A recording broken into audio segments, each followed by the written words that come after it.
dị ka ọ gị na bishọp ndị omenala so wee bịa ihe bishọp ndị ihe ọkpọrọ ọba ndị ukwu na my father nọ zọba na-echi biko onye ọbụla ma ịbụ ọzara ma ịbụ DJ ma ịbụ achịkolo ma anụ break for 5 minutes. Bishọp ihe ọkpọrọ ọgba nọ n'ọgbọ ọ na-asa abamas ndị ukwu na my father nọ zere na ndị ọzara na ndị udi na-achịpụta n'ọgbọ. Few minutes please. Chelunu ka Bishop of ihe ọkpọrọ diocese ọsọ abịcha mass wee mechaa deliverance mechaa crusade ngwa na baze na anyị afụgo unu onye kwato bishọp Chineke akpọ ya ọkụ ngwa na baze enu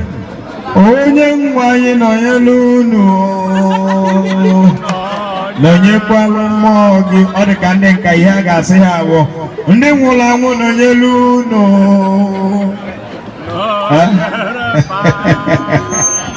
enwe ihe dị jara Katọlik na